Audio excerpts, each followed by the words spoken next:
બાળ દોસ્તો, કેમ છો? મજામાં ને? આજે આપણે ધોરણ 8 એની કવિતા નંબર 4 તને ઓળખું છું માં. બહુ સરસ કવિતા છે, મનોહર ત્રિવેદીએ લખેલી. તો આજે આપણે સરસ કાવ્યગાન કરશું, સમજશું અને સવાલ જવાબની પણ ચર્ચા કરીશું. તો જો હજુ સુધી તમે આ ચેનલને લાઈક, શેર અને સબસ્ક્રાઇબ ના કરી હોય તો કરી લેજો, જેથી કરીને તમને આવા વિડીયોઝની માહિતી એ મળતી રહે. તો આગળ વધીએ. બહુ સરસ જે છે મનોહર ત્રિવેદી એમણે આ લખેલી કવિતા ઉર્મી ગીત છે આ. તો એમનો જે જન્મ જે છે એ ભાવનગર જિલ્લાના સુરનિવાસી ગામમાં છે. તેઓ ઢસા જંકશનની હાઈસ્કૂલમાં શિક્ષક તરીકે સેવા આપી અને નિવૃત્ત થયા. હે મોસુંજણું, છુટ્ટી મૂકી વીજ, મિતવા એમના કાવ્ય સંગ્રહો છે. બાળ સાહિત્યમાં પણ એનું નોંધપાત્ર પ્રદાન છે. ગજવામાં ગામ, નાતો એમના વાર્તા સંગ્રહ છે. તમને જો આ ક્યાંયથી વાંચવા મળે તો વાંચજો. બહુ સરસ મજાની વાર્તાઓ આમાં આપેલી છે. તેમજ નથી નામ એક નવલકથા પણ તેમણે આપી છે. આ સર્જકના કેટલાક પુસ્તકો પણ પુરસ્કૃત થયા છે. તો અહીંયા પર્ટિક્યુલર શું છે આ કવિતામાં? તને ઓળખું છું માં, હે ને? ટાઇટલ ઉપરથી જ ખબર હશે કે આ માતૃપ્રેમને લગતી કવિતા છે. તો આ ઉર્મી ગીત જે છે એ સરસ મજાની રીતે અહીંયા માતૃ મહિમા ગાયો છે.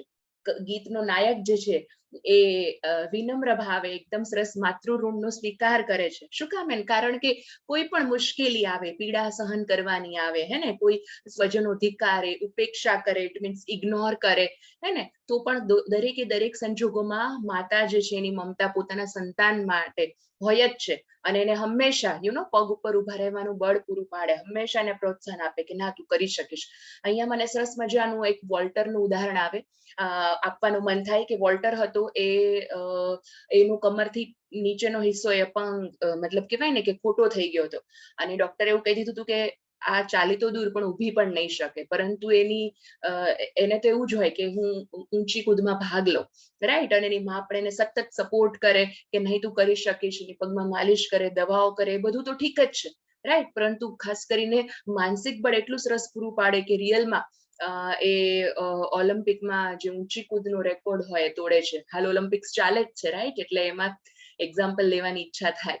સાથે સાથે ઘણા બધા એવા છે કે જે છે એ ધારો કે દુનિયાએ કદાચ એવું એને એક્સેપ્ટ ના કરતા હોય, પણ એની માં જે છે એ એને હંમેશા માટે એની સાથે જ હોય, રાઈટ? તો અહીંયા એ ટાઈપનું કે લોકો જે છે ઉપેક્ષા કરે, ધિક્કારે, તો પણ માતા એની સાથે જ હોય.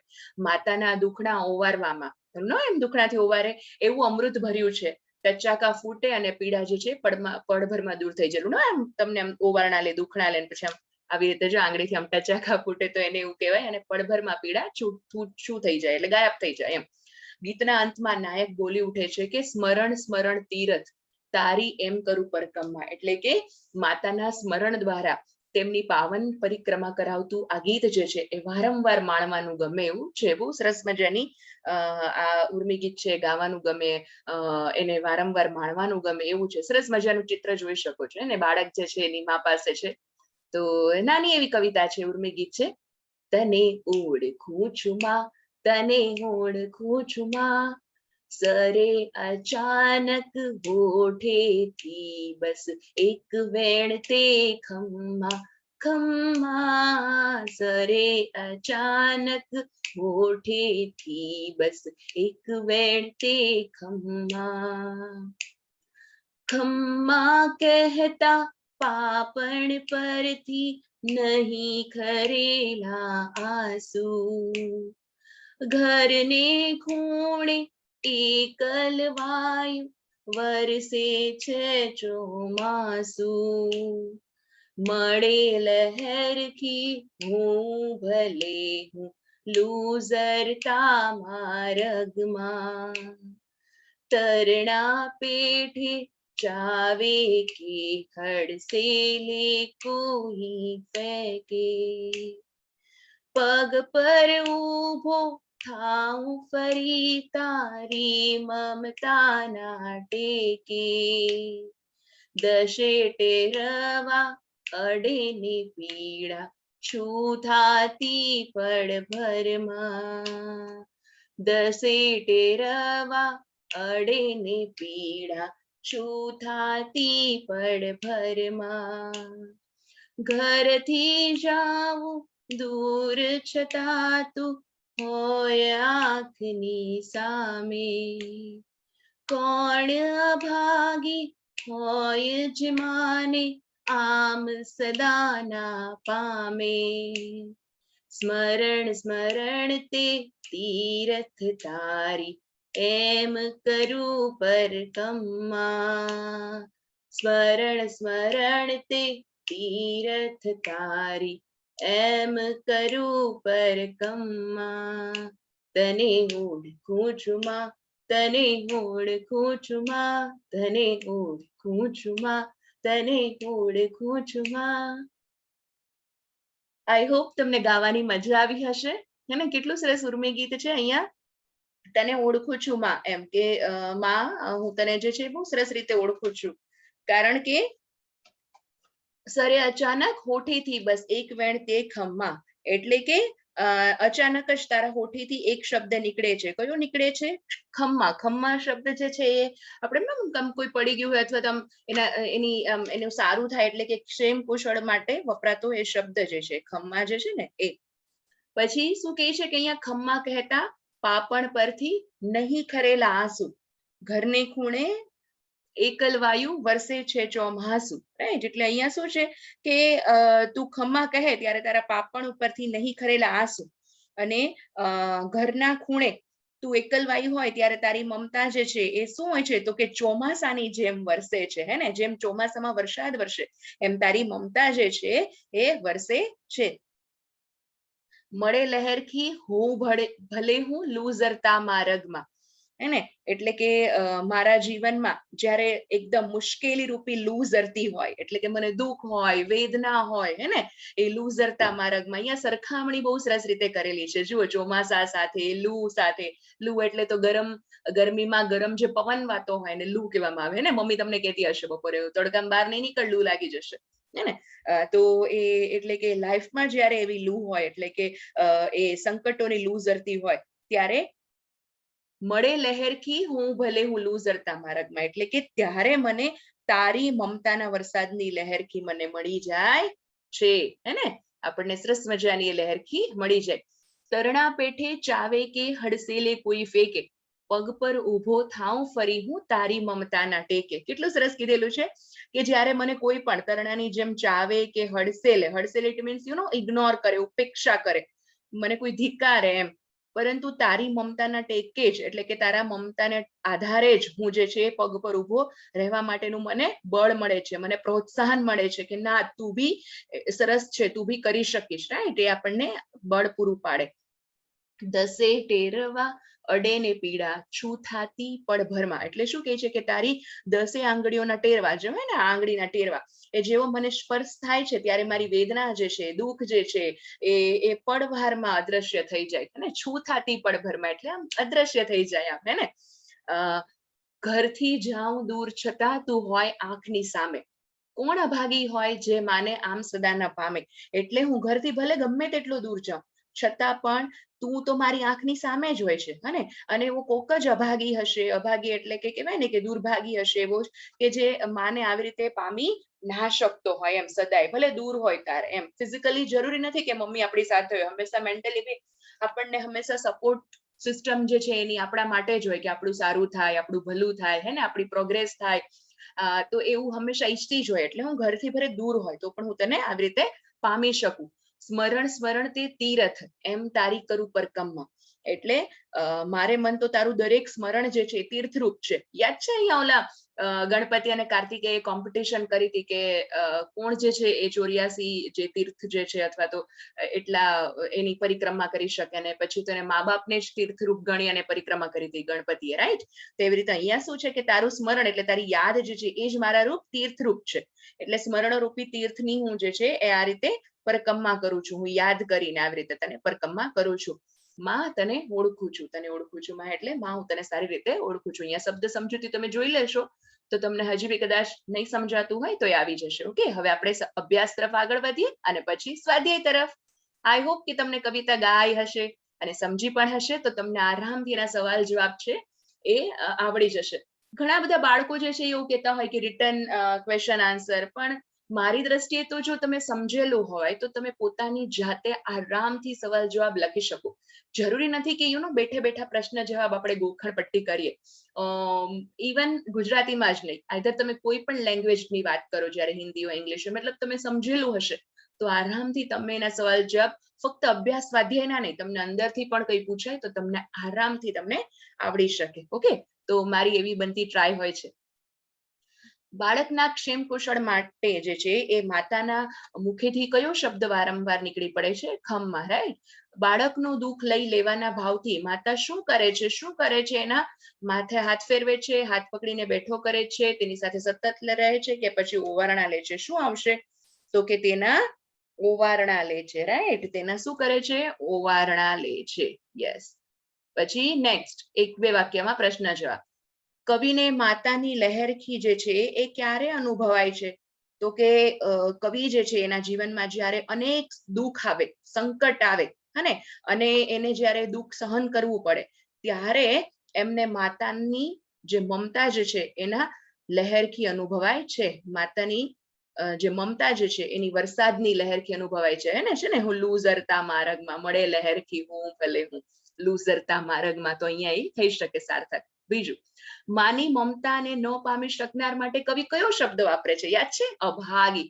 કોણ અભાગી હોય જ માને આમ સદા ના પામે.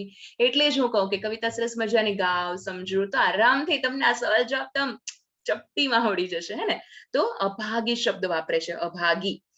કવિ જે છે એ માતાની પરકમમાં કેવી રીતે કરે છે? તો કે માતાનું પ્રત્યેક સ્મરણ જે છે એ તીર્થ છે એમ માની અને કવિ જે છે એ માતાના સ્મરણોરૂપી તીર્થની પરિક્રમા કરે છે. એકલ વાયુ વરસે છે ચોમાસું. કવિ આ કયા સંદર્ભે કહે છે? કયા સંદર્ભે કહે છે? તો કે જે સંતાનો જે છે, સંતાનો જ્યારે દૂર હોય ત્યારે જે એકલવાયુ જીવન વ્યતીત કરતી હોય માં, રાઈટ, માં જે છે ત્યારે એના આંખમાંથી આંસુ નહીં પરંતુ મમતા ચોમાસાની જેમ વરસે છે. એટલે અહીંયા કીધેલું છે કે એકલવાયુ વરસે છે ચોમાસું. અહીંયા એવી સરસ રીતે કહેલું છે. પછી સ્વાધ્યાય તરફ આગળ વધીએ. કવિ જે છે એ માતાની મમતા એ કયા કયા પ્રસંગે અનુભવાય છે? તમને અહીંયા જે છે એ સેમ ટુ સેમ જ જે અભ્યાસમાં આપણે કર્યો માતાની લહેરખી, એ રીતનો જ છે કે કયા કયા પ્રસંગે અનુભવાય? તો કે જ્યારે કવિ ના જીવનમાં જ્યારે સંકટ આવે, મુશ્કેલીઓ આવે, જ્યારે એને કોઈ કોઈ એના જે એના મિત્રો છે, એના સંબંધીઓ છે, એ કોઈ એને યુઝ કરે, રાઈટ, એટલે મિસયુઝ કરે અથવા તો એને ઇગ્નોર કરે, મતલબ એને હડસે લે કે એની ઉપેક્ષા કરે, એને ધિક્કારે, ને ત્યારે એકલો કરી દે, ત્યારે જે છે એ કેવળ માની મમતા જ એમને ટેકો આપે છે. તો ત્યારે એની માની મમતા જે છે એ આવા પ્રસંગે અનુભવાય છે. બીજું, તમને તમારી માતા ગમે છે? એના કારણો કે પ્રસંગો જણાવો. ઓફકોર્સ આપણને તો આપણી માતા ગમતી જ હોય, હે ને, પણ તમને કયા કયા કારણોને હિસાબે ગમે છે? જ્યારે ઘણીવાર તમને મોટિવેટ કરતી હોય, ને તમને કશું કરવા માટે પ્રેરણા આપતી હોય, તમે જે કામ કરો એમાં શાબાશી આપતી હોય, મતલબ શું એવું છે કે જેથી તમને એવા પ્રસંગો તમારે કહેવાના છે. ત્રીજું, મોટા થઈ અને તમે તમારી માતાનું ઋણ જે છે એ કેવી રીતે અદા કરશો? શું કરશો? ઓફકોર્સ તમારી માં જે છે એને તો કે એને શું કરશો? તો કે એની ઓફકોર્સ આપણે એનું હેલ્થનું ધ્યાન રાખશું, રાઈટ. એને જે છે એ જે બી એને ધારો કે કશું ગમતું હોય તો આપણે એને એ લાવી આપશું. મતલબ આપણા માટે કેવું, મમ્મીને આપણે કહીએ મમ્મી મારે બેટ બોલ લેવા છે, તો મમ્મી તરત દોડી જાય, રાઈટ. તો આપણને બી એ જ્યારે વૃદ્ધ થઈ જાય, મતલબ અથવા તો આપણે એવા કેપેબલ થઈ જાય ત્યારે આપણે એને ગમતું જે છે બધું જ એને પૂરું પાડી શકીએ. અને અથવા તો એને જો કોઈ દુઃખ હોય તો આપણે હંમેશા એની સાથે રહીએ, તો એવું સતત ધ્યાન રાખી શકીએ. ચોથું, પરકમમાં એ કોની કરવામાં આવે છે? શા માટે? તો પરકમમાં જે છે એટલે કે પરિક્રમા, પર્ટિક્યુલર પરકમમાં ઇટ મીન્સ પરિક્રમા. તો પરિક્રમા ક્યાં ક્યાં કરવામાં આવે છે? તમે જોયું હશે તો કે મંદિરની, હે ને, પછી નદીની કરવામાં આવતી હોય છે ઘણીવાર, પછી ગાયની કરવામાં આવતી હોય છે, ઘણા તો ઇવન પર્વતની બી કરે છે. પર્વતને બી આપણે પૂજનીય ગણીએ. જેમ કે તમને ખબર હોય તો જુનાગઢ પાસેનો ગિરનાર છે, તો ત્યાં ગિરનારની પરિક્રમા કરવામાં આવતી હોય છે. પરિક્રમા એક પર્ટિક્યુલર સમય માટે હોય છે ત્યાં પરિક્રમા, એમ. તો ઘણા બધા એવી જે છે એની પરિક્રમા કરવામાં આવતી હોય છે. અને શા માટે? તો કે જ્યારે આપણે કોઈ બીની પરિક્રમા કરીએ ત્યારે આપણને શું થાય? હૃદયમાં શાંતિ થાય અને આપણે એવું વિચારીએ કે અચ્છા, આપણા મનના જે સંકલ્પો છે અથવા તો મનોકામના છે પૂર્ણ થશે, હે ને? એવી રીતે. હવે કાવ્ય પંક્તિ સમજાવો તો અહીંયા આપણે ઓલરેડી કાવ્ય પંક્તિ આપણે જ્યારે સમજતા હતા, જ્યારે કાંઈ કાવ્ય ગાયતી અને સમજીતી એમાં આવી ગઈ છે. માં વિશેની અન્ય કોઈ કવિતાની 5 પંક્તિઓ લખો. આહાહા, તો ઘણી બધી લખી શકાય. હે જનનીના હૈયામાં, આ છે ને જે જનની વિશે તો કેટલી બધી તમે આવી રીતે જનની વાળી જે છે એ પંક્તિ લખી શકો. જે કર એમાં ખાસ કરીને ઓલું છે ને, જનનીની જોડ સખી નહીં જડે રે લોલ, હે ને? મીઠા મધુને મીઠા મેં હુલારે લોલ, એથી મીઠી તે મોરી માત રે, જનનીની જોડ સખી નહીં જડે રે લોલ, હે ને? એ સરસ મજાની એવી ઘણી બધી પંક્તિઓ જે છે તમે માં વિશે લખી શકો. બીજી કોઈ પંક્તિ યાદ આવતી હોય તો મને નીચે કોમેન્ટ બોક્સમાં જણાવજો. પછી છે સૂચના મુજબ લખો. સમાનાર્થી લખો. સમાનાર્થી માર્ગ જે છે એટલે પથ, રસ્તો. અભાગી એટલે કે દુર્ભાગી, કમનસીબ, આપણે વાત કરી હતી ને, અભાગી એટલે કમનસીબ, દુર્ભાગી હોય. સદા એટલે હંમેશા, એમ સર્વદા, સદા. અને સનાતન પણ કહી શકાય, મતલબ સનાતન એટલે વર્ષોથી ચાલ્યું આવતું થાય એક રીતે, તો સદા તમે સર્વદા કહી શકો, સર્વદા અને હંમેશા. સ્મરણ, સ્મરણ એટલે યાદ, આપણે કોઈને યાદ કરીએ ને, સ્મરણ, તારું સ્મરણ, મતલબ સ્મૃતિ, યાદ, એવું કહી શકાય. લહેરખી, લહેરખી એટલે આમ લહેર ના હોય, તરંગ. તમારે ઓલું આવતું હશે, આઈ થિંક સાયન્સમાં, ધ્વનિના તરંગો, હે ને? તો તરંગ, એ લહેરખી એટલે લહેર, તરંગ. ઇવન દરિયામાં પણ હોય ને આવી રીતે, એવી રીતે તરંગો. નીચેના શબ્દોના સમાનાર્થી જે છે એ કાવ્યમાંથી શોધીને લખો. જેમ કે અહીંયા શેના માટે વપરાયેલો છે, તો કે નયન જે છે એ કેમાં છે, તો તમારે એ જે છે ટેક્સ્ટબુક માંથી તમે જોઈ લેજો. ઓકે, ટેક્સ્ટબુક માંથી ગોતી અને તમે મને કહી શકો કે તમને ક્યાં એવું લાગ્યું હતું, હે ને? આમાં કયો શબ્દ વપરાયેલો છે? જેમ કે નયન જે છે, માર્ગ, દુઃખ, હે ને? તણખલું, તો તણખલા માટે તરણું છે. દુઃખ એટલે અહીંયા જુઓ, અહીંયા આવી રીતે તમારે ટેક્સ્ટબુકમાં ગોતવાનું આવ્યું, રાઈટ? અહીંયા પીડા, દુઃખ માટે પીડા શબ્દ વપરાયેલો છે. પછી બીજું શું છે, તો કે નયન હોય આંખની સામે, તો આંખ જે છે, રાઈટ? અને માર્ગ માટે માર્ગ જ વપરાયેલો છે ને, લૂઝરતા માર્ગમાં, તો તમે માર્ગ કહી શકો એવી રીતે. પછી વિરોધાર્થી શબ્દ લખો. અભાગીનું દુર્ભાગ, અભાગીનું સદભાગી થશે. અભાગી એટલે દુર્ભાગી, હે ને? તો એનું સદભાગી. અને સ્મરણનું વિસ્મરણ. શું થશે? વિસ્મરણ. હવે અહીંયા જે છે સરખા પ્રાસ વાળા, માં તો ખમ્મા, આંસુ ચોમાસું, ફેકે તો ભડસે લે, સામે તો પામે, રાઈટ? અથવા તો ફેકેનું ટેકે પણ થઈ શકે. તો આવા શબ્દો લખવાના છે. હવે અહીંયા સરસ મજાની માં વિશેની કહેવતો એકત્ર કરો. ઓહો, માં, અહીંયા એક કહેવત મને ઈચ્છા થાય તમને કહેવાની, કે ઓલું ગોળ વિના સૂનો કંસાર, અને માં વિના ગોળ વિના જે છે એ મોળો કંસાર, હે ને? મોળો થઈ જાય કંસાર જે છે. કંસાર એ લગ્ન પ્રસંગમાં ખાવામાં આવતું હોય જનરલી. અને માં વિના સૂનો સંસાર એટલે માતા વગર તો આખો સંસાર જ સૂનો છે. માતૃપ્રેમના ગીતો, આમાં ગીત હમણાં સરસ જ બહુ આજકાલ સરસ, કોઈ એક્ઝેક્ટ કોનું છે મને યાદ નથી, પણ એ બહુ સરસ ગીત માતૃપ્રેમનું આજકાલ બહુ ફેમસ થયું છે. મને અત્યારે પંક્તિઓ યાદ નથી આવતી, તમને આવતી હોય અત્યારનું જે પોપ્યુલર સોંગ તો પ્લીઝ તમે મને કમેન્ટ બોક્સમાં લખી શકો, હે ને? અને આ બહુ સરસ છે કે તમારા માતા પ્રત્યેની લાગણી તમારા શબ્દોમાં લખી અને માતાને સંભળાવો. કારણ કે આપણે ઘણું બધું એક્સેપ્ટ કરતા હોઈએ કે મમ્મી આપણા માટે આ કરે, પણ આપણે તેને કહીએ તો બહુ મજા આવે, હે ને? મમ્મીને કહીએ તો બહુ સારું એક્સપ્રેસ કરી શકીએ. ઇવન તમને આના ઉપરથી તમારે મોસ્ટ આઈએમપી માતૃપ્રેમનો નિબંધ પૂછાતો હોય છે. એ પછી માતૃપ્રેમ હોય, માતાનું મહત્વ હોય, માતાનું જીવનમાં સ્થાન હોય, એ અલગ અલગ એવી રીતે પૂછાતો હોય છે. ઓકે, તો આઈ હોપ કે તમને જે છે આ કવિતા જે છે સરસ મજાની સમજાણી હશે અને સવાલ જવાબ પણ આવડી ગયા હશે, રાઈટ? તો આપણે મળશું નેક્સ્ટ વિડીયોમાં નેક્સ્ટ ચેપ્ટર સાથે. ત્યાં સુધી આવજો.